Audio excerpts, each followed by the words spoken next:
and continues to amaze at 37. An easy basket. And every time you think you're free, he just comes out of nowhere and blocks a shot or gets in the way. And that was an incredible basketball game. This wasn't just another NBA Cup game. This was the present colliding with the future. A 37-year-old legend matching Michael Jordan's historic record, while a 7'4" alien refused to back down. And by the time the final buzzer sounded, both men had announced something to the basketball world.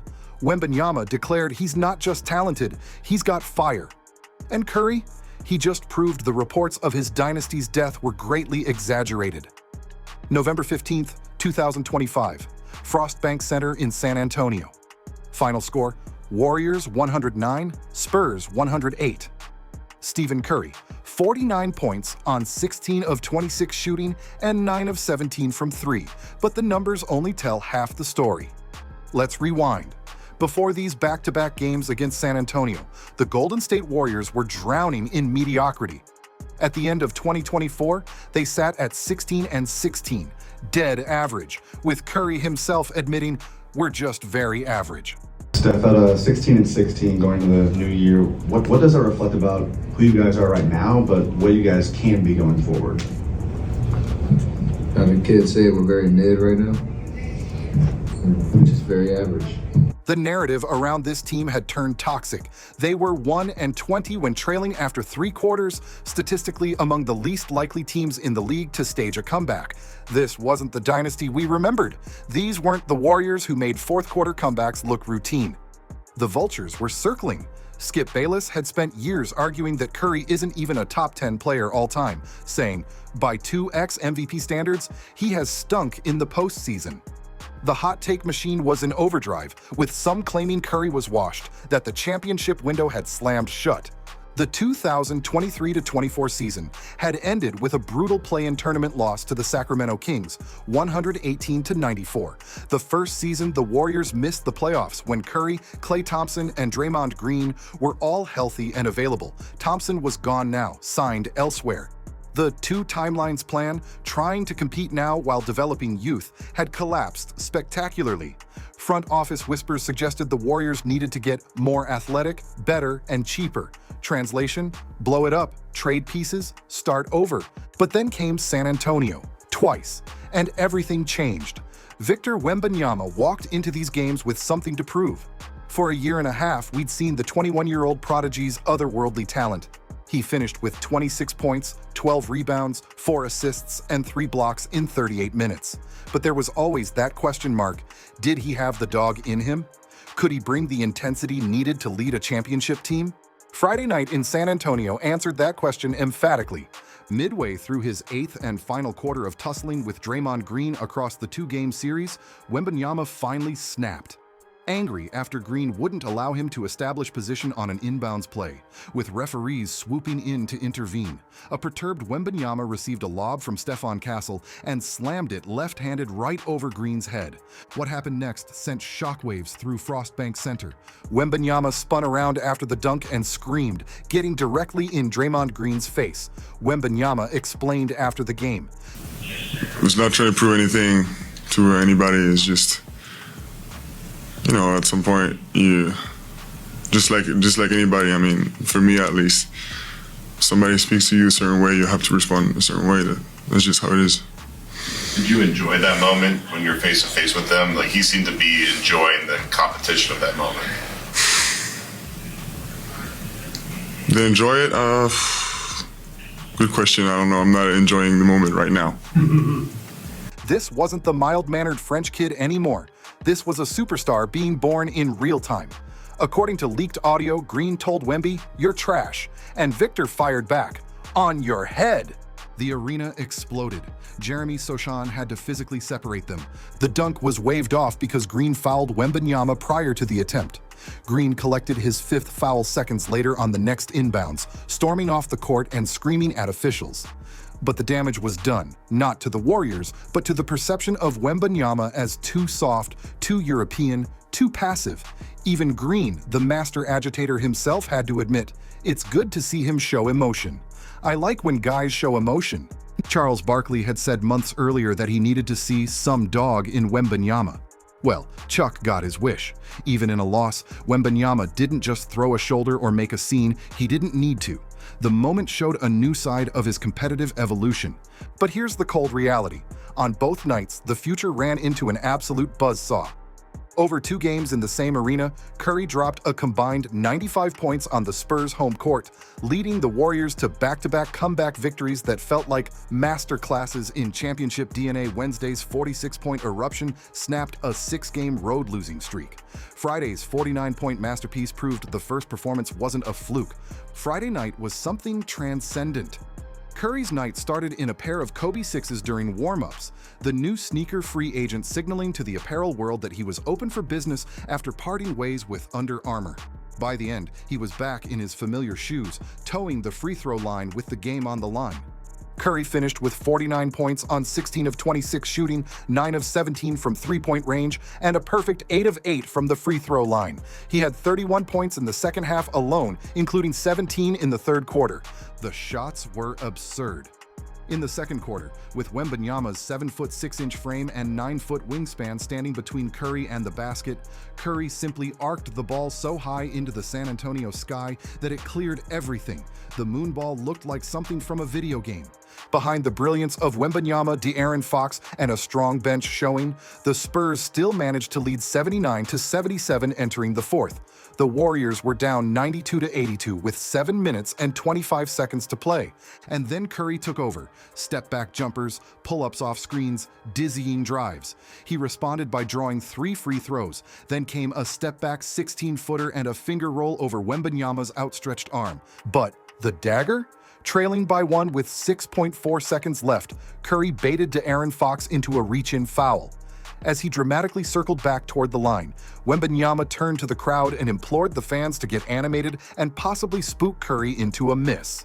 Curry calmly made the first shot, then chuckled toward Wembanyama and mockingly encouraged the crowd to get loud again.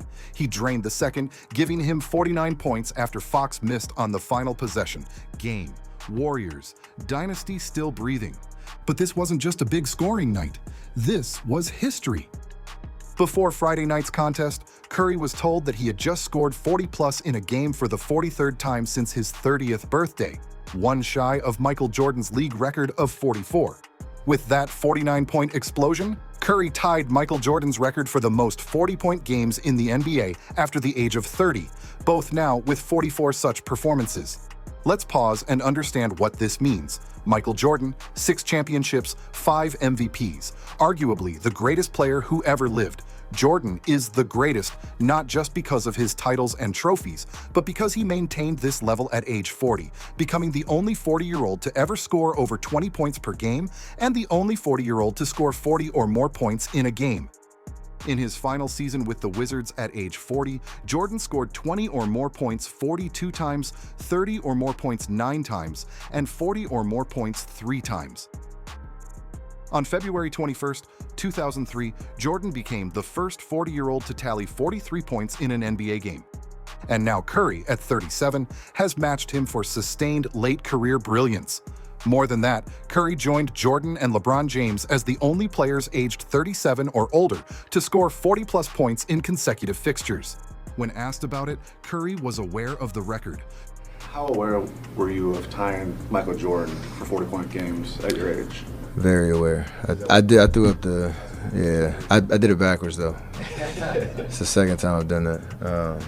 But yeah, I was aware of it for sure. It's something just, I didn't know about it going one away until last game, and then obviously was asked about it, and then when I got over that number, like, that's pretty cool, just from an individual accomplishment perspective, just to be able to be in that type of company. And longevity is something I pride myself on, so that was pretty cool. Coach Steve Kerr, who played alongside Jordan for years, put it perfectly. What a battle between a guy who's been doing this for a long time and continues to amaze at 37 and that young guy over there. You know, and his rhythm, his conditioning, you know, now after, you know, being out for a week, and I think in some ways that helped his legs, but he needed a couple of games to get the conditioning and the rhythm back. But yeah, that was an incredible performance. This performance reignites one of basketball's hottest debates. Where does Stephen Curry rank all time? The critics are loud. Skip Bayless has insisted for years that Curry isn't even top 20 all-time, saying, "I've got Hakeem, I've got Oscar, I've got Dr. J. These are all better than Steph, right here, right now. I've got David Robinson, Karl Malone, Bill Walton." Bayless points out that Curry has never won a Finals MVP, arguing this disqualifies him from top 10 conversations. "I still can't forgive Steph for what happened with the 3-1 Finals collapse," Bayless said, but the defenders fire back with fury. Paul Pierce himself, speaking on Undisputed, claimed that Curry's influence on the game has been greater than LeBron, Michael Jordan, and Kobe Bryant. "There's been more 20-point comebacks in the league because teams are shooting the ball more from three, they're drafting players, they're signing bigs who can shoot the three. The numbers don't lie. Curry is a 4-time champion, 2-time MVP, won unanimous, and has revolutionized basketball. He's changed how the game is played at every level. Kids in driveways from Tokyo to Toronto are shooting from 30 feet because of him." And nights like this, 49 points at 37, tying Michael Jordan, don't just support the defenders. They demolish the critics' arguments. Here's the billion-dollar question. Did these two games just save the Warriors' season? Or are they simply delaying the inevitable teardown? Before San Antonio, the front office was having serious conversations. They couldn't afford to waste another of Curry's last great seasons, and the pursuit of another title might cost them their dynastic core. The Warriors' offensive rating had dropped to 21st in the league, and they were struggling to score despite taking the 4th most threes per game. But then Curry drops 95 points in 2 games and ties Michael Jordan. Suddenly, those conversations get a lot more complicated. For the Warriors' most efficient lineup from last season, Curry, Podziemski, Moody, Butler, Green, they boasted a 120.6 offensive rating, 104.2 defensive rating, and a plus 16.4 net rating in 211 minutes, which extrapolates to 61 wins over a full season. When they locked in last season, this group was elite. The question is, can they sustain it? Curry's contract and age give them a 3-year window to assemble a championship-caliber roster around him, with every succeeding year becoming more difficult than the past. This NBA Cup victory could be the psychological turning point they desperately needed. A reminder that when the stakes are high, this group still has championship DNA. They had championship aspirations after acquiring Jimmy Butler from the Miami Heat, closing the regular season on a 23-8 run after he joined the lineup. But the Warriors have to face reality. They're racing against Father Time. Curry, Green, and coach Steve Kerr might have one last chance next season to win a 5th NBA title during this dynastic run. These 49 points may have bought them that chance. They may have delayed the rebuild by months, maybe even a full season. And in that window, with Curry still performing like this, who's to say they can't make one more run? But let's not forget, Victor Wembanyama lost both games and still won something bigger. For him, the confrontation with Green was about self-respect, not a spectacle. The moment showed a new side of his competitive evolution. He's long been praised for his poise and professionalism, but Friday was one of the few moments he openly pushed back. After the game, Wembanyama admitted he wasn't enjoying the moment in the loss. Did I enjoy it? Good question. I'm not enjoying the moment right now. That's the mentality of a winner. He didn't care about the highlight. He cared about the result. Green recognized it immediately. He responded the right way. I respect the way he responded.